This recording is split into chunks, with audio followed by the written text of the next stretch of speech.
안녕하십니까. 네, 오늘 빠세 초대석에서는요, 대한민국 최고의 재개발, 재건축, 정비사업 전문가이자 최고의 부동산 컨설턴트 투미부동산 김재경 소장님 모셨습니다. 안녕하십니까? 네, 반갑습니다. 재개발 재건축 전문가 투미부동산 컨설팅의 김재경 소장입니다. 이슈가 어떻게 이렇게 끊일 수가 없나 싶을 정도로 9월 달에도 추석 전후로 이슈들이 빵빵 터지면서 또 역시 바쁘게 지냈습니다. 알겠습니다. 오늘 그 많이 터진 이슈 중에 어떤 이슈부터 한번 얘기를 해보도록 할까요? 9월 초에 정말 추석 전에 뜨겁게 움직였었던 내용인데요. 바로 대출 혼란입니다. 그러니까 이렇게 저는 왔다 갔다 하는 대출 정책은 처음 본 것 같아요. 네. 태어나서. 정말 말도 안 되는 상황이거든요. 이 내용 오늘 신랄하게 한번 비판해 보도록 하겠습니다. 오늘 강의 타이틀을 이렇게 준비해 보았습니다. 금감 원장발 대출 혼란. 참고로 대출 규제가 아니라 혼란입니다. 이거 표현 아주 중요하고요.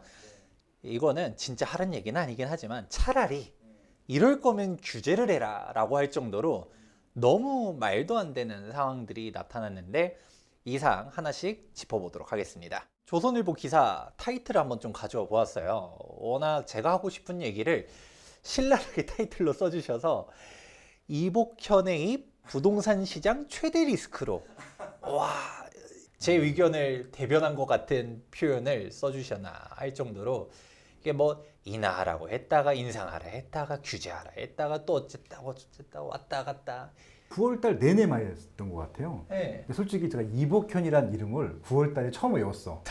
그 전까지는 그 이름이 이분이 한국은행 총재인지 금감위 위원장인지 또 금융위원회 또 있잖아. 세 개 기관들이 있는데 헷갈렸었는데 이복현 원장님이시죠? 정확히 기억을 했습니다.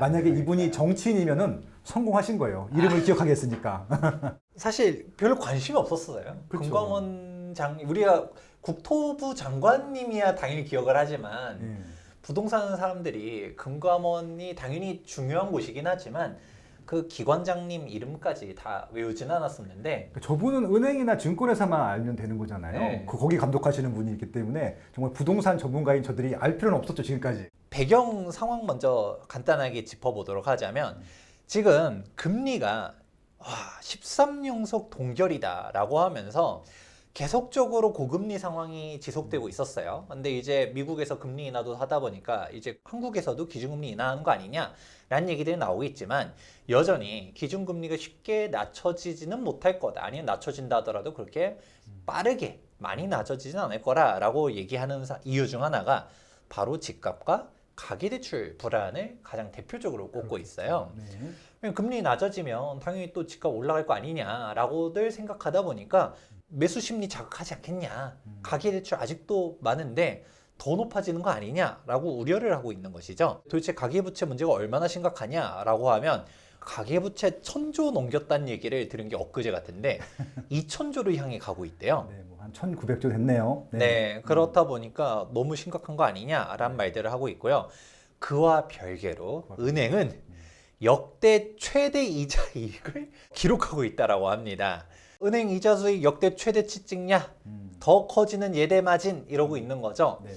근데 사실 이 예대 마진이 나오는 게 뭐 이유는 다 있었습니다. 8월 달부터도 가계부채 얘기는 사실 8월이 뭐예요? 더 전부터의 얘기들이 계속적으로 나오다 보니까 금융위에서도 은행장들 불러놓고서 가계대출 좀 심각하고 은행 내부 통제 좀 해봐라. 지금 자율적으로 맡기고 있는데 좀 잘 해라 라고 하면서 좀 얘기들 했죠. 그러니까 그 특단의 대책을 은행이 어떻게 받아들였냐? 자, 8월 23일 기사입니다. 이제 주담대 이자가 두 달 새에 22번씩 올렸다. 일반적으로 주택담보대출 금리가 더 낮고요. 그렇죠. 상업용 부동산 대출 금리가 더 높아요. 그렇죠. 그런데 아이러니하게도 주담대를 하도 올려대니까 오피스텔이 더 싼 기현상이 나타나니까 그걸 누군가 지적을 한 거죠. 그러니까 이제 주담대를 낮추는 게 아니라 오피스텔도 같이 올릴게 라는 이상한 짓들을 하는 거죠. 그러면서 자체 관리하라고 하니까 주담대 거치기간 폐지하겠다. 우리 방공제라고 하죠. MCI MCG 뭐 취급 중단하겠다. 반공제 빼게 되면 한 5천 정도 또 대출 덜 나오게 되는 효과도 그렇죠. 있고 네. 이렇게 금리를 갖다 쫙쫙 올려대는 겁니다. 왜? 대출 좀 그만 좀 해. 대출 너무 많은 것 같아 라고 하니까 결국 어떤 걸로 컨트롤하는 거예요. 금리가 높으면 아무래도 수요가 줄 거잖아요. 그러니까 그래 너네가 이 금리에도 받을래? 라는 느낌으로 갖다 은행들이 한 거였죠. 금리 역전 나왔다. 보험사 즉 2금융권 금리가 오히려 더 싼 거죠.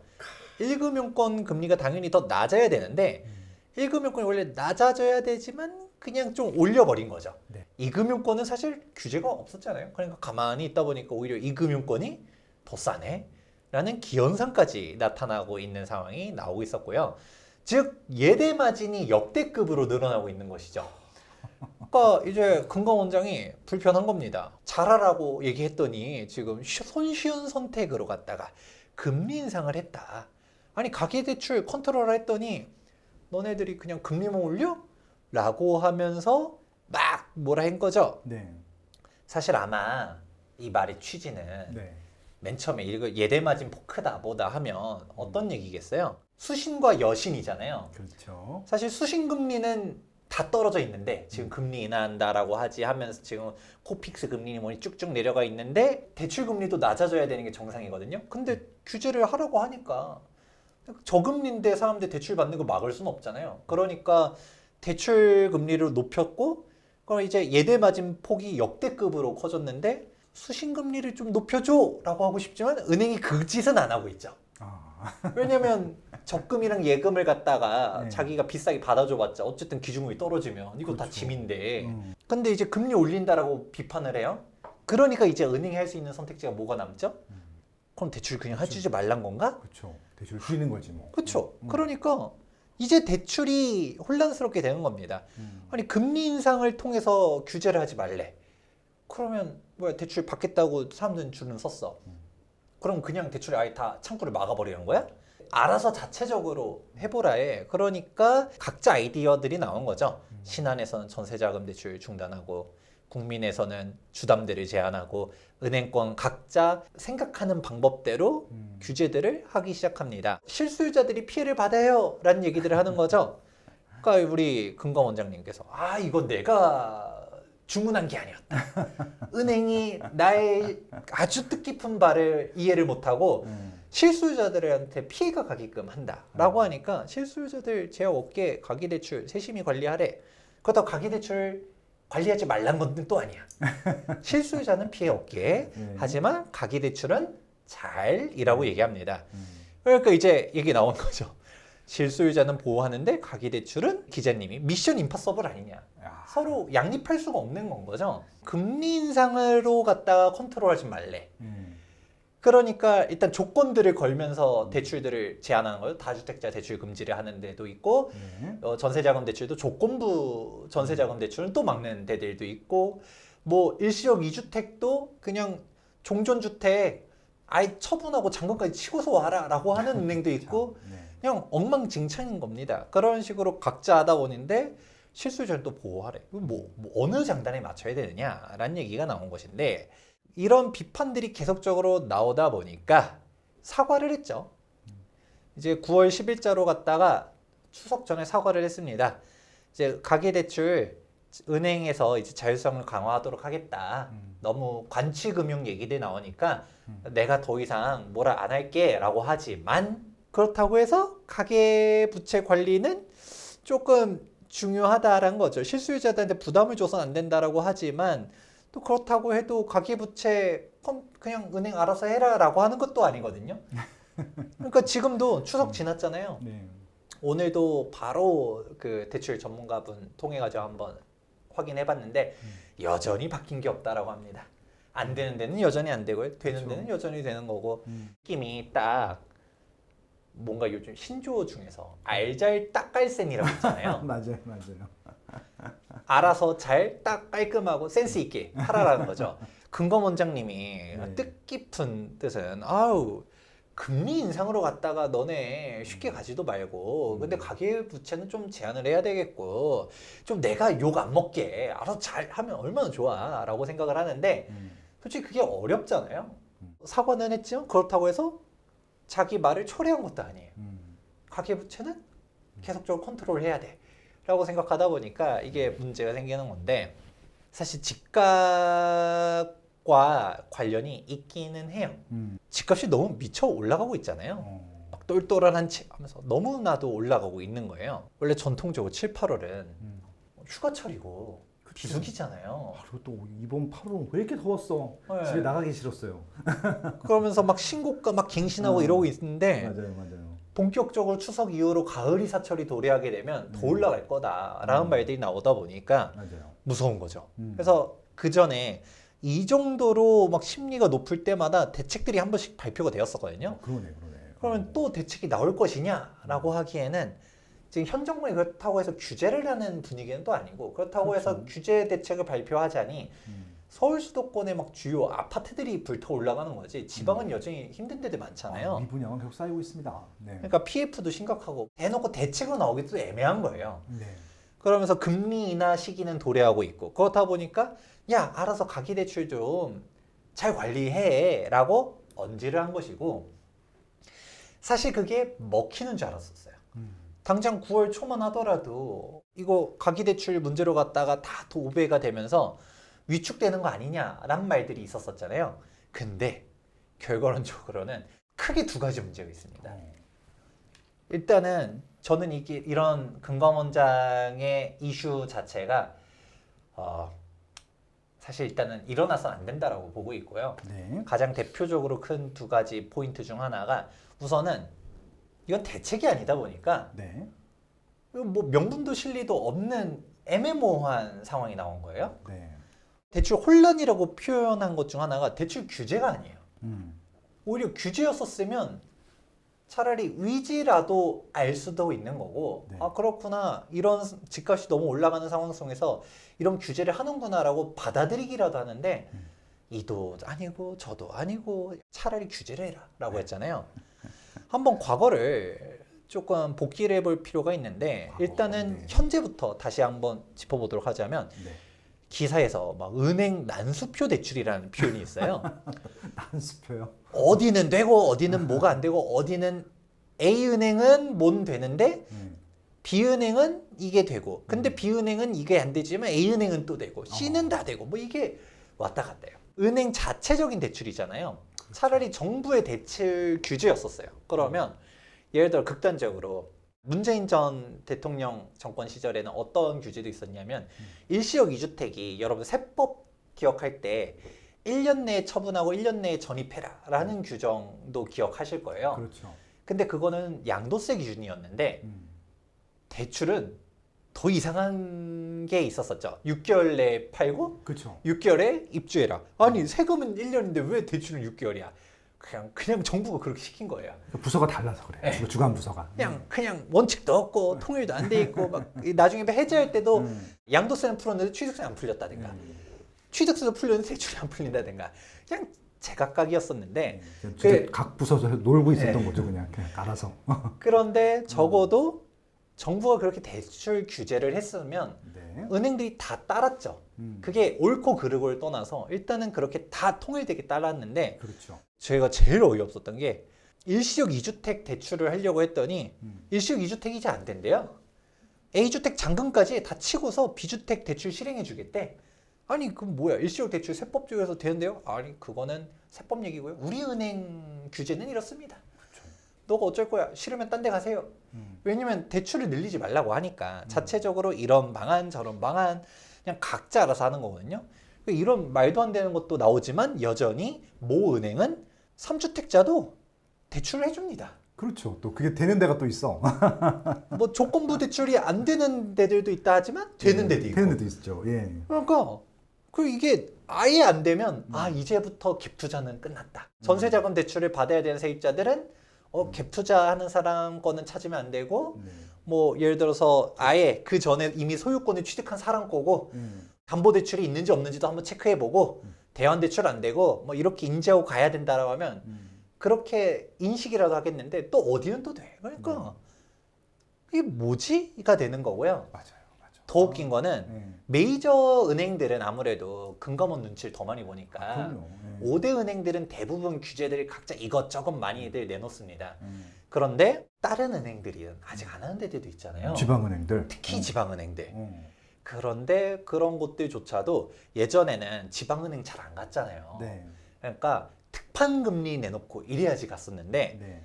근데 지금은 창구가 음. 인산인해고 너무 바빠. 그러니까 조금 쉬어가야겠어. 우리도 한도가 막 차고 있네. 이렇다 보니까 내가 갑이야. 사람들이 다 몰려오네. 네. 금리를 높게 불러도 오는 거죠. 얼마나 논았어. 음. 그래서 실제로 은행 금리가 몇 퍼센트까지 떨어졌었냐면 3% 초반까지 갔었고요. 네. 일단 기본적으로 주담대는 3% 중반은 어렵지 않게 찾았었습니다. 근데 지금 주담대 다 4% 중반 넘어갑니다. 맞아요. 시중은행들 봤었을 때 나는 조건이 클리어해. 무주택자, 1주택자가 되는 거야. 라고 했을 때도 잘 찾아야 3% 후반에서 4% 초반이고요. 그런데 아까 말한 것처럼 조건들이 뭔가 붙어. 다른 메이저 은행들에서 안 해주는 대출들을 할 거야. 그럼 4% 중반이 넘어갑니다. 이게 뭐 하는 거예요? 그냥 은행들 배만 불려주고 실수요자들 대출을 아예 막은 것도 아니고 그냥 고금리로 대출 받게끔 국민들 등 떠미는 것밖에 안 되거든요. 명분도 없고 실리도 없다라고 얘기한 게 아니 진짜 예를 들어 명분이 조금 수요를 진정시키기 위해서 필요했었다 라고 했었다라고 하면 우리 그동안 있었던 대출 규제처럼 2017년도 파리 대책 이때 대출 파리 규제 처음 나왔잖아요. 네. 투기 수요 억제 조정 대상 지역 지정하고 그러고서 다주택자 금융 규제 강화 DTA LTV 강화하고 또 9.13 부동산 대책에서도 그때 임대사업자 같은 경우는 DSR이나 DTI, LTV 규제를 좀 피해가는 것들도 있었는데 아니 너네들이 사업자 대출로 갖다 피해간다고 너도 막아야겠어 라고 하면서 또 움직이고 또 12.16 대책이 그 유명한 다 나온 거야. 그게 제일 컸었죠. 15억 초과는 애초에 대출 영원 무주택자가 사고 말고 나는 알 바 아니고 15억 초과 주택을 살 때는 무조건 대출은 영원이야. 네. 현금 박치기로 사. 그렇죠. 라는 반시장적인 대책이 나왔었거든요. 돈이 있는 사람들만 하는. 네. 그러니까 우리 대출 규제 연역들을 보다 보면 파리 대책 때 우리 LTV부터 일단 규제를 하기 시작했죠. 그러고서 9.13 대책 때는 애초에 1주택자 보유하고 있었으면 대출 아예 안 해준다든가. 그러다가 여기서도 이제 금액대에 따라서 또 쪼개지 않나. 그러다가 이제 조정대상 지역도 또 쪼개질 않나. 이러면서 계속적으로 대출 규제들을 해왔었는데요. 위도는 선했습니다. 항상 이 대책들에 대한 타이틀을 보게 되면 주택시장 안정화 방안, 주택시장 안정화 방안, 주택시장 안정화 방안이었습니다.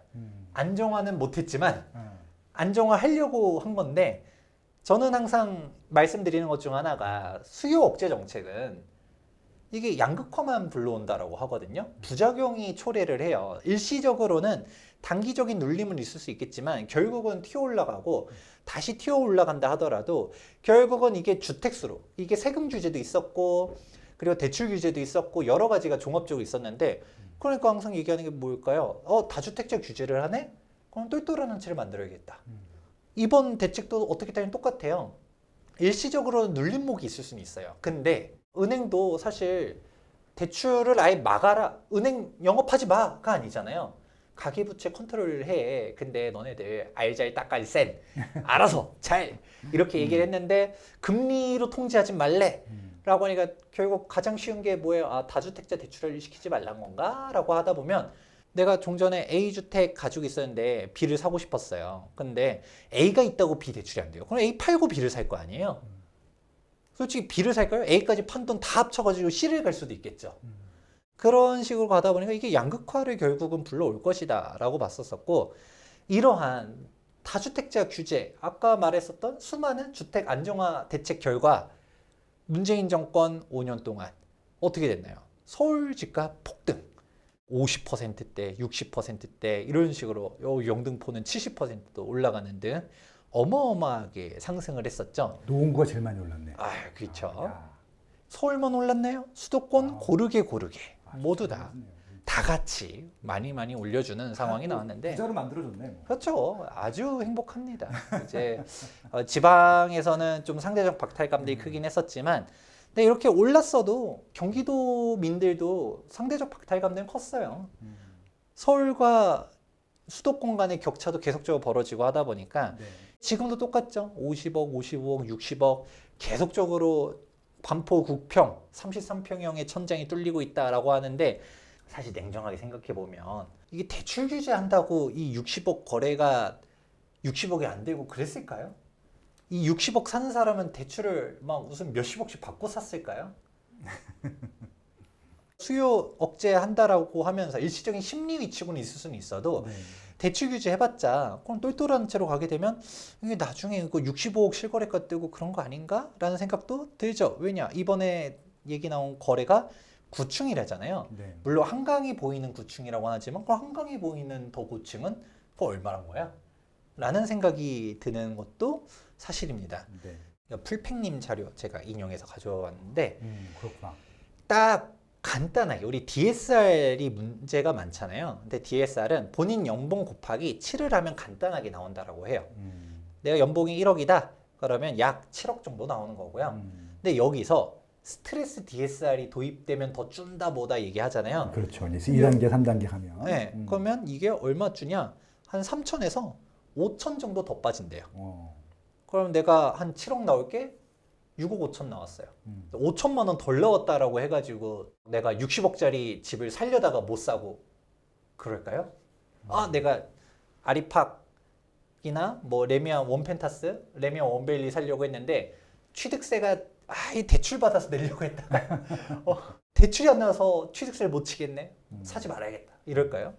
애초에 그분들은 그냥 소득이랑 대출이랑은 이미 아득이 다른 차원의 얘기가 되고 있기 때문에 이게 일시적인 심리적인 부분, 하도 언론에서 막 대출 규제가 있다, 한도도 더 줄인다라고 하니까 심리적인 위축을 가져오는 거지 실질적으로 오히려 부동산 투자하는 사람들은 이거 대출 가능한 건 다 알고 있었어요. 뭐 다주택자도 해주는 은행도 있는 마당에 뭐가 문제겠어요. 근데 이게 오히려 매수자들도 지금도 어느 은행은 된대요 라고 하지만 금리도 높지 괜히 또 대출 규제한다고 하니까 지금 사는 게 또 맞나?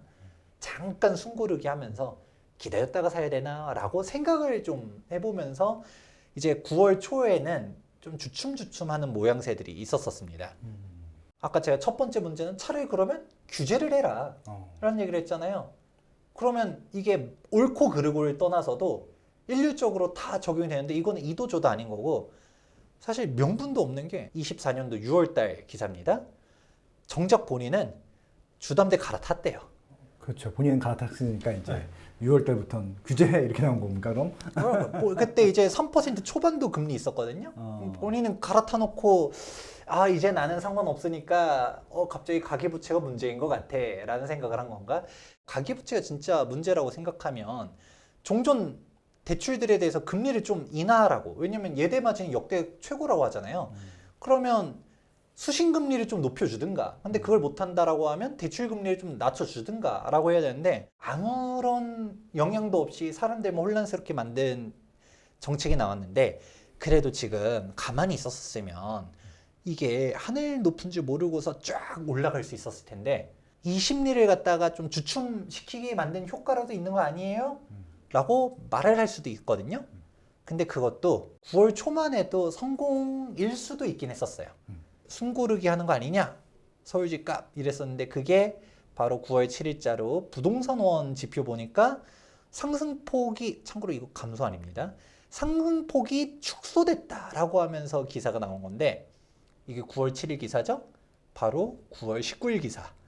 똑같은 한국 부동산원 발표를 보게 되면 8월 서울 아파트값 상승률 6년 만에 최대 폭이다. 뭐 이런 기사가 나오고 있어요. 이게 도대체 뭐 하자라는 건가 싶고요. 네. 또 추석 이후로는 잠깐 숨고르나라고 하기에는 추석 끝나자마자 기다린 거와 같이 새벽같이 들려온 소식이 미국에서 이제 금리를 25bp 낮추냐라는 얘기도 있었는데 아예 50bp로 갔다가 비컷했다라는 얘기. 드디어 본격적인 금리 인하 시기가 돌입했다라는 얘기들이 나옵니다. 그렇죠. 애초에 미국에서 크게 낮추기 시작하니까 바로 어떤 생각이 들까요? 한국도 금리 낮추는 거 아니냐? 라는 얘기가 나오는 것이고 그렇다 보니까 바로 이제 기사 나오죠? 또 또 집값 오르나? 그리고 무엇보다 대출 규제 정책 효과가 축소될 것이다. 원래 정상적인 금리가 지금 3%에서 한 3.5 돼야 되는 건데 이게 임의로 가상금리 때려가지고 지금 4% 중반까지 올려놓고 있었던 거잖아요. 그렇죠. 근데 애초에 기준금리 자체가 쭉 떨어지기 시작해요. 그럼 얘도 가상금리 붙여도 금리가 내려가야 될 것 같은데?가 1번. 네. 그리고 요즘 스트레스 DSR 얘기하잖아요. 그렇죠. 스트레스 DSR 적용하게 되면 한 3천에서 5천 정도 덜 받게 될 것이다. 한도가 준다라고 했는데 네. 근본적으로 기준금리가 떨어지면서 은행도 대출금리가 낮아지기 시작하면 다시금 한도가 늘어나겠죠. 그렇죠. 그러면 대출 규제 뭐 한다라고 떠들었지만 이게 뭐가 되는 거지? 라는 생각이 들고 그 전에 대출 규제 안 해가지고 집값 못 잡았나요? 다 했었어요. 그렇죠. 했지만 수요 억제 정책은 풍선 효과만 가져오고 나중에 부작용을 더 크게 가져오거든요. 그런데 이거는 뭐 대출 규제 한 것도 아니고 안 한 것도 아니고 금리만 높여놨다가 그런 상태 속에서 심리 위축 정도는 있을 수 있었는데 근본적인 거시 상황 자체가 바뀐데 네. 금리 자체가 낮아진대 라고 하니까 심리 위축도 없어요. 그래서 추석 끝나자마자 금리 인하 소식이 들렸고 저도 한번 서울 수도권의 기본적인 매물들 한번 쑥 살펴봤거든요. 네. 매도자들 콧대가 하나도 안 꺾였습니다. 오히려 금액이 추석 전과 후로 비교했을 때 가격이 더 올라간 데도 있어요. 급매물 없고요. 네. 그리고 매수자들도 꾸준히 문의가 와요. 그리고 실제로 지금도 계약되는 데들은 계속 꾸준히 계약이 되고 있고 네. 계약이 안 된다라고 하면 집값이 너무 먼저 올라가다 보니까 부담돼서 거래가 안 되는 데는 있을 수는 있어도 다음 단계일 거라고 생각하는 데들은 지금도 꾸준히 거래들이 되고 있거든요. 그렇죠. 그렇죠. 도대체 이 혼란을 왜 만든 거야? 아무런 것도 효과가 없이 해프닝으로 끝나버리는 결과가 나오는 것이죠. 그러면 이번에 금감원장이 이렇게 대출 규제도 아니고 대출 뭐 구두 개입이라고 해야 될까요? 이런 걸로 혼란을 만들면서 그냥 국민들 아니 가계부채가 부담이다.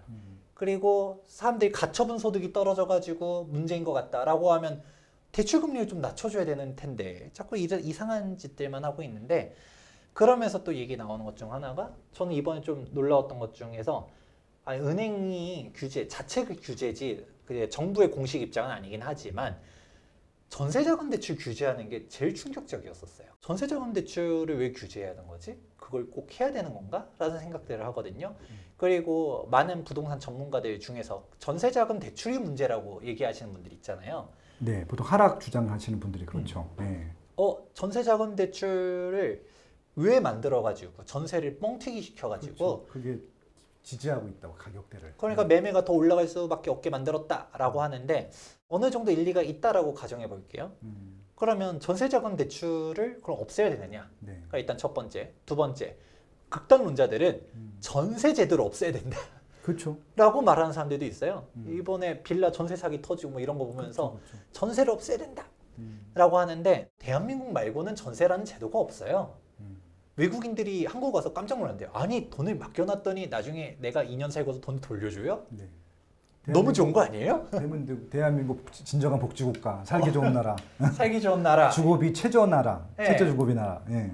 그런데 외국 같은 경우는 전세 제도가 없어가지고 집값이 비싸냐라는 거죠. 아 진짜 그러네. 전세가 없어서 집값이 비싼 것 같은데 거기? 아니, 전세 제도가 없는데 왜 외국은 집값이 비싸지? 싸야 되는 거 아니야?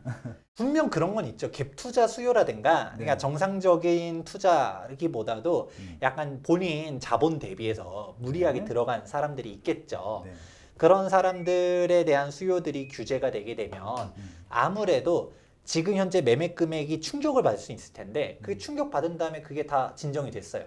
어떻게 될까요? 다시 또 올라가겠죠. 많은 사람들이 인정을 잘 안 하려고 하는 것 중 하나가 한국 집값 비싸요 라고 하는데 대한민국이 OECD 국가들 중에서 제가 알기로는 여기는 원탑이라고 하는데 네. 항상 1에서 3등에서 벗어나지 않는 걸로 알고 있어요. 네, 맞습니다.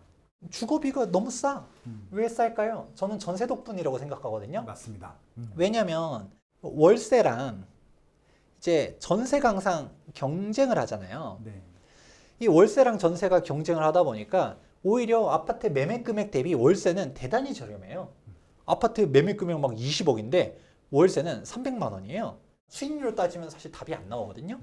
그런데도 사람들이 이거를 좋아하는 건 뭐예요? 월세만 보고 수익형으로 움직인 게 아니라 얘가 더 올라갈 거라는 기대감이 있으니까 사는 그렇죠. 거고, 네. 애초에 전세를 세입자한테 주는 이유 자체가 뭐예요? 월세를 안 받음에도 불구하고 그냥 내가 이렇게 가지고 있는 것 자체가 집값 올라가는 게 더 크다라고 인식을 했기 때문에 전세를 두는 거거든요.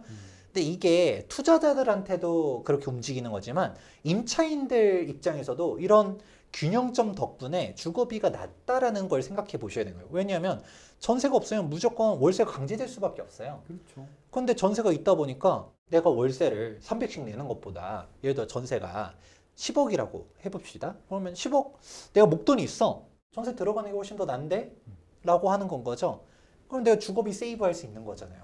그런 식으로 갈 수 있는, 즉 월세가 못 올라가는 이유는 전세라는 제도 덕분에 어느 정도 한계가 있는 것이고, 전세자금 대출은 여기서 한 발 더 나아가는 거예요. 그럼 전세자금 대출을 왜 받아요? 그럼 사람들이 그 비판하잖아요. 전세자금 대출이 우리 전세를 뻥튀기 시켰다라고 하는데, 애초에 전세자금 대출 받는 사람들한테 물어보면 답이 나온 거죠. 전세자금 대출 왜 받나요? 라고 하면 10억은 없어. 10억은 없는데 전세자금 대출 내가 한 4억만 더 받으면, 내 목돈 6억은 있는데 4억만 더 받으면 이 전세를 들어갈 수 있네. 근데 이 대출 이자를 보니까 월 예를 들어서 한 60만 원만 내면 된대. 전세자금 대출 이자가 그렇대라고 하면 그냥 내가 월세 가는 것보다 이게 더 이득이니까 차라리 이렇게 가야지 라고 선택할 수도 있는 거잖아요. 2022년도에 전세금이 왜 빠졌나요? 월세 금액이 그때 왜 올라갔나요? 전세가 빠질 때 전세자금 대출이 그때는 저금리였는데 고금리 시대로 가다 보니까 이게 차라리 고금리 속에서 전세자금 대출을 받고 은행에 차라리 돈을 넣어놓고 말지 목돈으로 갖다가 그냥 전세로 있기보다는 차라리 월세가 싸다 라고 하면서 넘어간 건데, 전세는 떨어지고 월세는 올라가다가 어느 순간 둘 다 올라가죠. 네. 왜? 이 금액 전세 정도면 월세 가는 것보다 전세가 난 것 같은데? 라고 자연스럽게 아무도 쉬지 않았다 하더라도 시장 논리대로 간 거죠. 그렇죠. 이런 선택지들이 있기 때문에 주거비가 정말 저렴한 건데 그런 얘기들은 안 하고 이거를 갖다가 없애라 뭐라 하면, 그러면 없애는 건 좋아요. 그렇죠. 없애는 건 좋은데 그러면 월세 상승은 받아들여야 되는 것이죠. 그렇죠. 둘 중에를 두 개를 다 가질 수는 없으니까 택일을 해야 되는 거지 뭐. 월세가 좋으냐, 그럼 월세가 올라가는 거고, 그렇죠? 전세가 좋으냐, 그러면 전세에 대한 여러 가지 또 이슈가 또 생기는 거고, 그렇죠. 그리고 이거를 한 발 더 확장해 보면 전세를 예를 들어 없앴다. 또 매매 금액 그렇게 갭 투자한 사람은 충격을 받으면서 할 수는 있겠지만 그게 어느 정도 시장 수습이 되고, 그리고 사람들이 이제 다 월세화가 되면서 그 월세가 쭉 올라가기 시작하면 결국 어느 순에서 매매와 월세 간의 수익률이 맞는 선에서 다시금 또 올라가기 시작하겠죠. 네, 월세는 계속 올라갈 수밖에 없어요. 어떤 구조로도 된지 간에. 그러니까 그런 거를 다 논외로 치고서 아유 지금 뭐 전세가 문제다라고 말하는 사람들은 그러면 한국의 주거비에 대해서 어떻게 생각하는지 참 궁금하다라고 물어보고 싶습니다. 가을 이사철이 오게 되면 전세 이런 규제들이라든가 대출 규제에 따른 풍선 효과로 전세 급등이 재현되나라는 얘기들이 있었거든요. 대출 규제 강화할수록 전세가 들썩한다라고 하는데 이런 거를 위도하고서 한 건가라고 하면 분명 아니라고 얘기하겠지만 이런 부작용들이 벌써부터 보여지는 거죠. 그래서 우리가 지옥으로 가는 길은 선의로 포장되어 있다라는 말도 있잖아요. 그렇죠. 그러니까 위도는 선해. 다 좋은 위도로 얘기했어요. 아까도 대책들 봤잖아요. 2017년도 8.2 부동산 대책, 2018년도 9.13 부동산 대책, 2019년도 12.16 부동산 대책, 다 주거를 안정시키겠다로 대책을 발표했지 서울 폭등 대책이라고 발표한 건 아니란 말이에요. 근데 결국 서울 폭등을 만들어버린 대책이었던 것이죠. 네. 이번 대출 규제가 왜 나타났느냐? 정확하게는 대출 규제가 아니라 대출 혼란이라고 표현했던 게 구두 개입이었기 때문에. 네네. 그래서 이 기사 자체가 이복현의 이 부동산 시장 최대 리스크 정말 핵심 키워드라고 저는 생각하거든요. 네.